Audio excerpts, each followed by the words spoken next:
मुझे बहुत अच्छी तरह से याद है जब रशिया, उस समय वो सोवियत यूनियन था, सोवियत यूनियन ने एक स्पेस में एक भेजा था यंत्रयान स्पेस में, और उसका नाम रखा था स्काइप लेब। मुझे बचपन की यह घटना है लेकिन मुझे बहुत याद है। उसका नाम था स्काइप लेब। किसी ने अगर उस जमाने के पेपर या न्यूज पढ़े हो तो पता चलेगा, आज से लगभग मुझे लगता है कि 30-35 बरस पहले की बात होगी। उस जमाने में रशिया के प्रेसिडेंट थे मिस्टर गोर्बाचोव। तो उस समय उनका ये जो यान था जो स्पेस में भेजा था, उसमें खराबी हो गई और खराबी होकर वो धरती पे गिरने लगा। तब उस समय के रशियन प्रेसिडेंट ने कहा था कि अगर हम भगवान को मानते होते तो कम से कम प्रार्थना तो कर सकते थे। ये उनका स्टेटमेंट था कि अगर हम भगवान को मानते होते तो कम से कम प्रार्थना तो कर सकते थे, लेकिन इस समय हम निस्सहाय हैं। ये अलग बात है कि वो ऐसी जगह गिरा जहां किसी को नुकसान नहीं पहुंचा और छोटे छोटे टुकड़ों में बट के गिर गया था। जो लोग नास्तिक हैं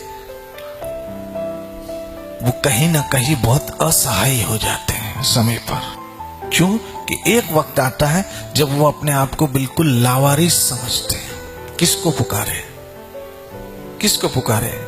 बिग बैंग को? किसको पुकारे? तो एक नास्तिक एक साधु के पास गया और साधु से तर्क वितर्क करने लगा कि ये संसार तो ऐसे ही बना है, जैसे विज्ञान भी कहता है और नास्तिक भी कहते हैं। तब साधु से तर्क वितर्क किया लेकिन वो नहीं समझ पाया नास्तिक। तब एक दिन साधु ने कहा, चलो हम 4-5 दिन के बाद फिर मिलते हैं, हम 2 बजे मिलेंगे फलानी जगह पर। और साधु जो मुलाकात का समय रखा गया था 2 बजे, वो 1 बजे ही पहुंच गए। नास्तिक जब पहुंचा तो साधु ने कहा, अरे मैं तो आज बहुत जल्दी आ गया। कैसे? कहा, मैं अपनी कुटिया से निकला, नदी के पास आया तो मैं सोच रहा था कि कैसे पार करूं, क्या करूं, कि एक झाड़ मेरे सामने कटा, खुद ब खुद कटा,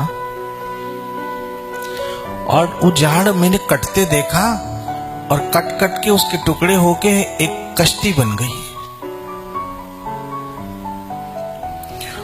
और वो कश्ती में बैठा तो वो चलने लग गई और यहां तक मुझे पहुंचा दिया और इतनी तेज भागी कि मैं तो सोच ही रहा था। नास्तिक ने कहा, पागल हो क्या? झाड़ खुद ब खुद कटे, फिर उसके खुद ब खुद क्या बने? लकड़ियां कटे, लकड़ियों से खुद ब खुद नाव बने, फिर नाव भी ऐसी कि तुम बैठो और हवा में उड़ने लगे और तुम्हें पहुंचा दिया यहां।